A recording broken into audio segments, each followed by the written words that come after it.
You had so much time to finish chewing whatever It's you're so chewing. chewy. Sorry. But you got beat by the countdown, so we're live on air. Yeah, sorry. I'm also aware of how visceral and horrible it is to hear someone eating on a podcast. So apologies if you're getting some residual mastification. Have you finished? Yes. Okay, nice. I mean, yeah, basically. Welcome to Send Better Emails, the world's best email marketing podcast, Wow. run by people called Jamie and James. Is that what you had planned? What for our Yeah. intro? Yeah, you know, when you message and you were like, "Oh, I've got an idea for the intro." No. Should Oh. I launch into that? Yeah, go on. Okay, nice. Right, so I wanted to like play almost like a little game with you in the God. intro. And you've had Okay. no prep for this, and I've had 5 minutes prep for this, so it might go completely wrong. But what I want to do is I want to run. I've written some spicy takes, right? And I hopefully the ones that I've written and ChatGPT have written, we've collabed on this. Okay. Hopefully they're the kind of spicy takes that'll make you go, like raise your eyebrows, or make you go, ooh. Right, so like actual hot takes then, as opposed Yeah, to your like not usual even lukewarm takes. Yeah, hot takes, but like spicy as well. Okay. What was the advert that where it used to go? It makes you go, ooh. Things that make you go, ooh. Yeah. What was that? It's a shame for them that their slogan is more memorable than their product. Yeah. I can't remember. Wasn't Pepperami, was it? No, No, it wasn't. No. But that's a good segue into the spicy takes. Yeah. That's the kind of question that listeners are going to be screaming at it, and we're just completely oblivious as to what that advert was. Yeah, I'm googling it. Okay, go on then, do that, and then we'll do the spicy takes. It was McDonald's. I see. I thought it was McDonald's, but then so it's pre. I'm loving it. Okay. Yeah, must have been. Yeah. Right. So, I'm going to list out a few spicy takes. Okay. And then what I want you to do is I want you to rate them. Maybe you can do 2 ratings. One spiciness scale from 1 to 10. So 10 super spicy. Right. Yeah. And then maybe not a second rating. Maybe then you can say, actually, I disagree with that and here's why, or I agree with that and here's why. Okay. Okay. So you're going to be on the spot a little bit here. Yeah. I'm ready. Right. Okay. Number 1. If you're not monetizing your newsletter, it's just a diary. Okay, I'd say on the on the spice scale, that's like that's pretty tame. Okay. I'm gonna say that's a sriracha sauce of takes. Wait, what's number 10? What sauce equates to number 10? I don't know, like some sort of ghost pepper, like one of these specialist hot sauces. I'm trying to think of that Wings interview hot ones. Yeah. Like we're talking. That's like the beginner drumstick, the one that you've just Yeah. played Okay. there. Fine. No, I like it though. I think I probably do agree. Being put on the spot, I'd ideally want to think through it, but I probably do agree. I guess my counter would be that it's really great practice to have a diary, and just a diary makes it sound like a diary is a bad thing. And I think actually there's a process of writing a newsletter that is great for the writer, regardless of how many people are reading. So I would say if you're not monetizing, yeah, you probably are writing something more akin to a diary, but that doesn't need to be a bad thing. And I would still encourage you to write a newsletter to no one, theoretically, because the process of writing a newsletter, similar to the process of recording a podcast, is quite a good exercise in terms of clarifying your thoughts. Okay, next one. You don't need a niche, you need a backbone.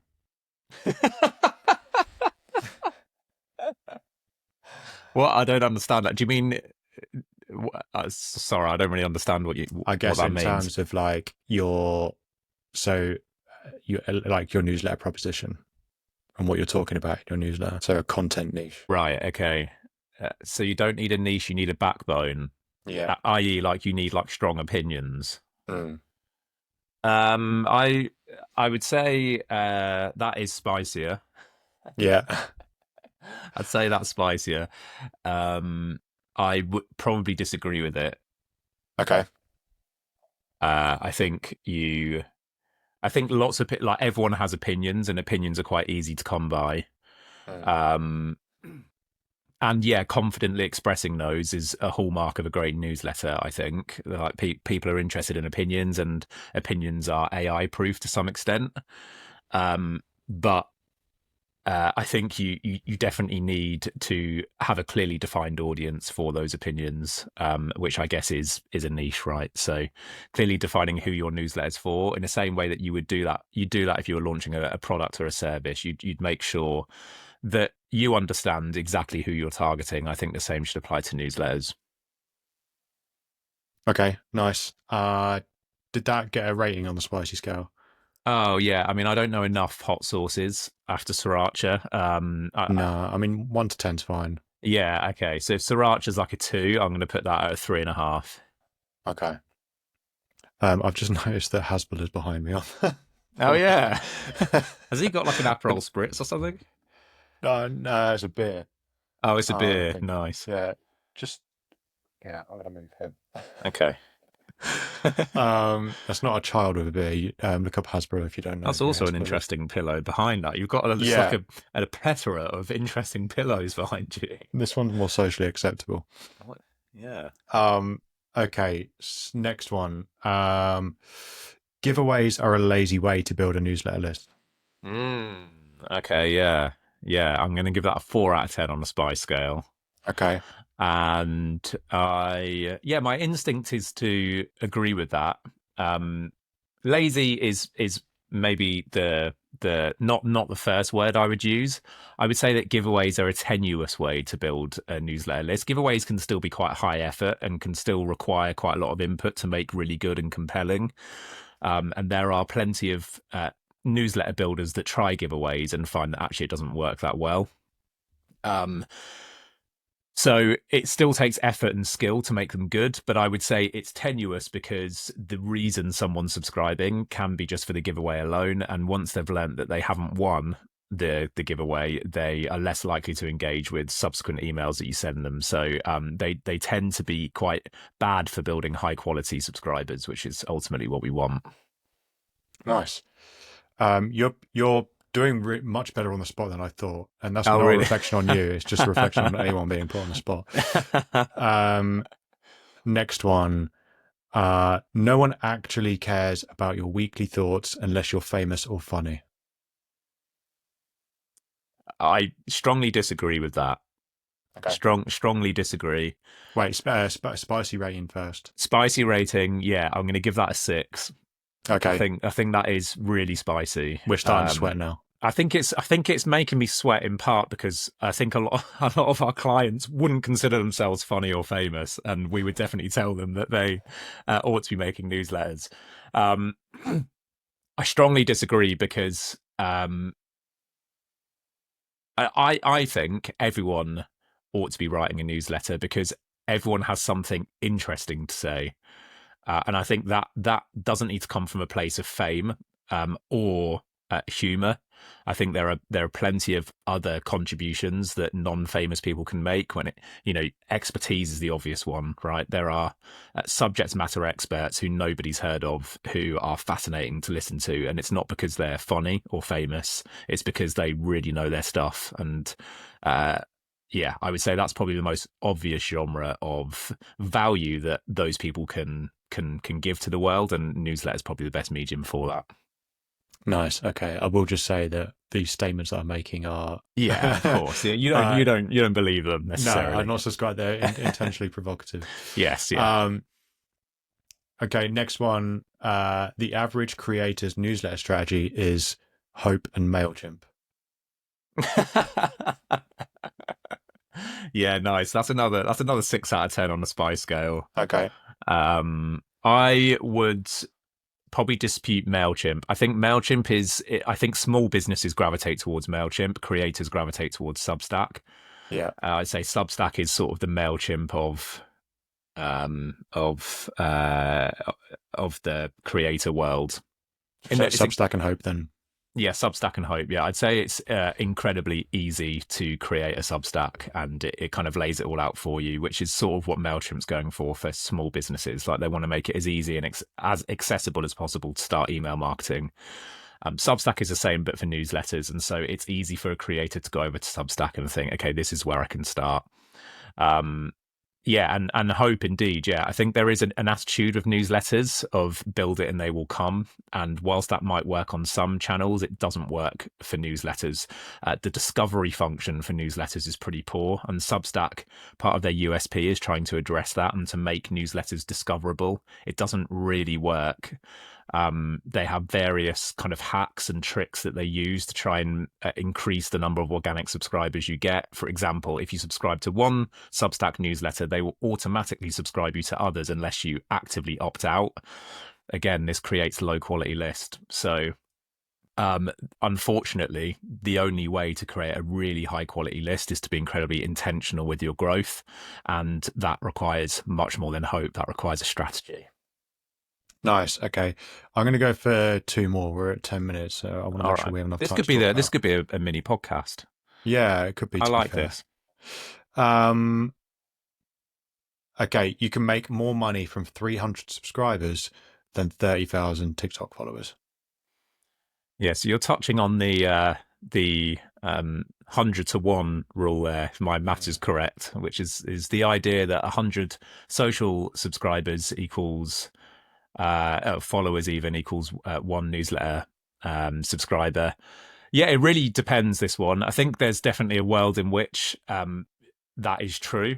And let's take the extreme example here and say that I write a newsletter for private jet collectors or rare art collectors, right? So if I have 300 subscribers for a newsletter about buying £20 million jets, that's an incredibly valuable audience. You know, if I make 1 conversion in 2 years, that's an incredibly valuable newsletter. Yeah,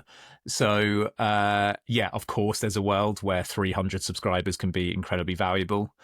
Equally, if you have a TikTok channel and it's about private jets, I don't know why. Let's just continue with the private jets. And there's 30,000 on there. That could also be incredibly valuable, and some of the brand partnerships that you might get through that could be remarkably lucrative for you. So it all comes down to who those people actually are.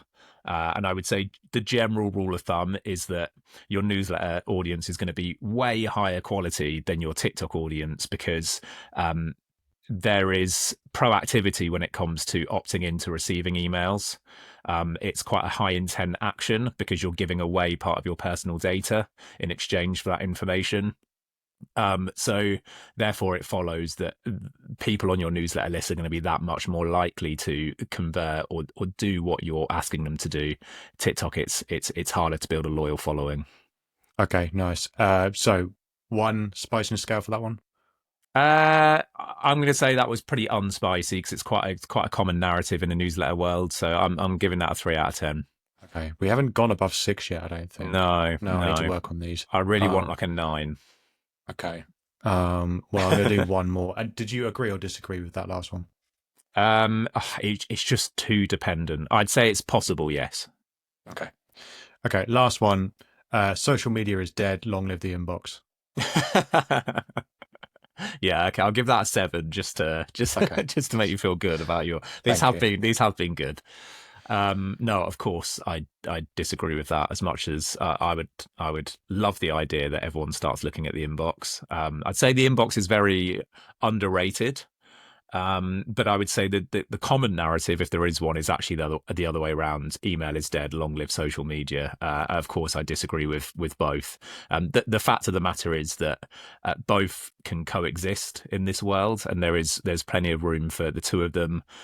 And to take it one step further, the most successful newsletter creators and the most successful social media stars are utilizing both to their full potential, and that symbiotic relationship between the two is where you make magic.